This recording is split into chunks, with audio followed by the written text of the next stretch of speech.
Hiya, my name's Charlie and welcome to my channel, and today I'm going to be doing the Picture This book tag. I was tagged by Charlie from Charles Heathcote. Thank you very much. He only tagged me at the weekend, but so I thought I would do it quite promptly because tags are always fun. This tag was created by Jack from Spread Book Joy, who I actually only just recently subscribed to, so Jack, and also Shelley Swearingen. So I'll link their channels in the description below. Yeah, today in England it's really sunny. Well, I don't know, it's all of England, but in the south of England it's very sunny, and on Friday, as you guys are watching this, we're due like a heat wave, and I think it's due to get up to temperatures of like 30, which is quite hot. So yeah, just getting all the stuff ready for that, making sure we're all prepared with all the food and have enough cool clothes and stuff. So yeah, yeah. Are you guys good with the heat, or do you suffer? So I feel like I'm okay generally, but if it's going to get up to 30, I might struggle. Lingering about, and I'll just get right into the book tag. There's only 8 questions, so it should be quite a quick one, and I've got all the questions on my laptop in front of me. And so here we go. Right, it says, the first one is Love You Forever, written by Robert Munsch and illustrated by Sheila McGraw. Name a book you'll imagine you'll love forever. What book will I love forever? A book I love forever would probably be Pride and Prejudice by Jane Austen. So you've got to go for a classic, haven't you? Like, or one of the books from my childhood, possibly. I used to love the Bramley Hedge books, so maybe, like, I feel like I would never stop loving that, so maybe something like that. Yeah. Alexander and the Terrible, horrible, very bad. No Good Day, written by Judith Viorst and illustrated by Ray Cruz. Sorry. Which books or comfort things do you turn to when you are having a bad day? Ooh, yeah. Easy. I've just thought of the answer. The Heartstopper series. If ever I'm feeling a bit low or feeling a bit crappy, the Heartstopper series is so heartwarming and wonderful. It's very easy to read as well. So yeah, the Heartstopper series books, they always make me smile. Yeah, easy. The Very Hungry Caterpillar, written by Eric Carle. Which book / series / character sparked your hunger for reading? Haha, I was prepared, and I was prepared and went and picked this one up, so from upstairs. And the books that sparked my love for reading were these Puddle books. I don't think they're written by, actually it was written by a certain author, Sheila McCullah. Is he? Not these specific 2 books, but all the Puddle series. I don't know how well it translates to the modern world, being honest, but I remember having a very fond love of these books as a child, and when I was struggling to learn to read, these were the ones. So yeah, that's my answer for that one. Green Eggs and Ham by Dr. Seuss. What was the most unusual book you have ever read? Haha, I know the answer to this one. This is Perfume by Patrick Suskind. This is the weirdest book. Honestly, like, it's some crazy ass stuff in this book. In case you haven't heard of it, this book, I don't even know what genre it comes under, but it's this guy who basically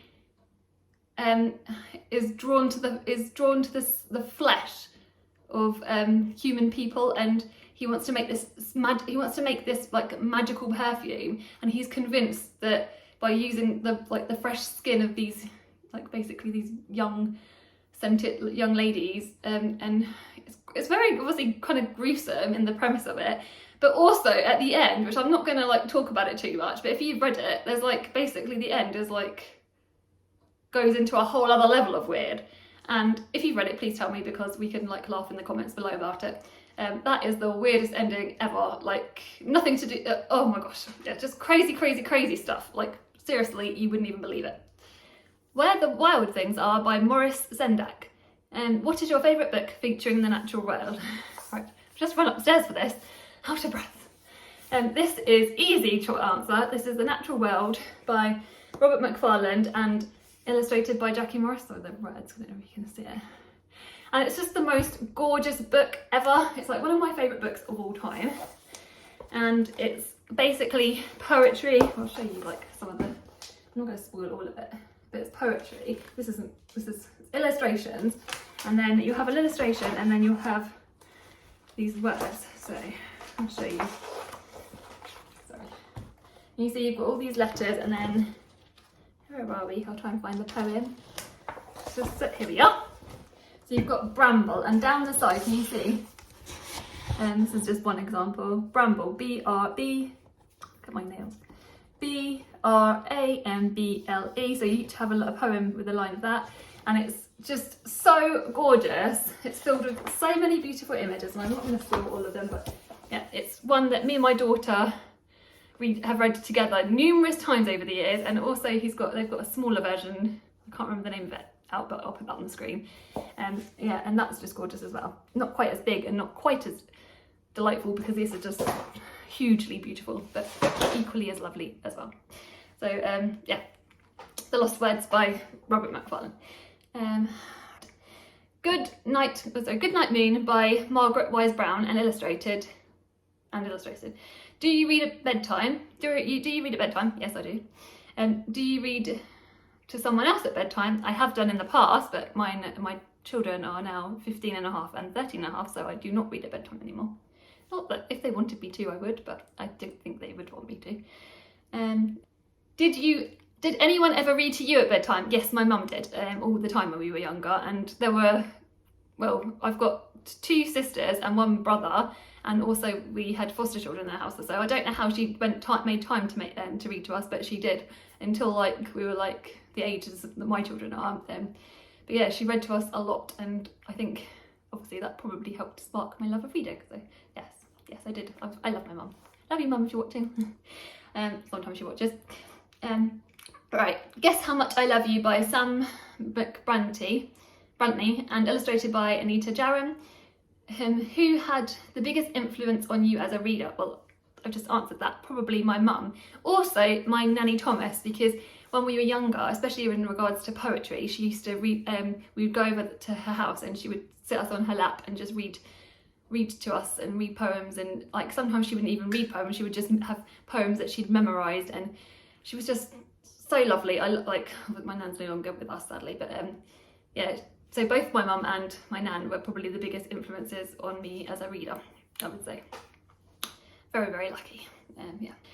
The Giving Tree by Shel Silverstone. Oh, I've got that author because they had a book published the year I was born, and my sister gave it that book for my 40th last year. Which book or set of books would you give to an emerging reader? Or which book have you given as a gift more than once? Well, actually, again, I would 100% say The Lost Words, because it's just so engaging. As I said, I just feel like it's got such big illustrations, which I feel like it would engage a younger reader. And although obviously I wouldn't want like a young reader to grapple with, they're quite thin pages, so it could be damaged, but I do think it would help, yeah, with that. So my answer would probably be that, or I'm trying to think if there's a middle grade that I would recommend. Ooh, Harry Maclary, the Harry Maclary books. I love the Harry Maclary books. Harry Maclary from Donaldson's Dairy. They're really good books because they rhyme and they engage children quite well. So, and my children both loved those books. So yeah, I would say those as well. That as well. But I haven't actually gifted that to anyone more than once, whereas The Lost Words I have. So yeah, right, and that's it. That's the end of the tag. I'm trying to think, should I tag somebody? I tag Alex Blacks Reads. So Alex, if you would like to do this tag, please do. Anyone else that is watching that would like to do this tag, consider yourself tagged. Check out the creators in the links below, and also Charlie, because Charlie's awesome. Sending you guys lots of love. And as well, excited for the Women's Prize that's being announced tonight as you watch this. Very exciting. Okay, I'll talk about that probably in the future.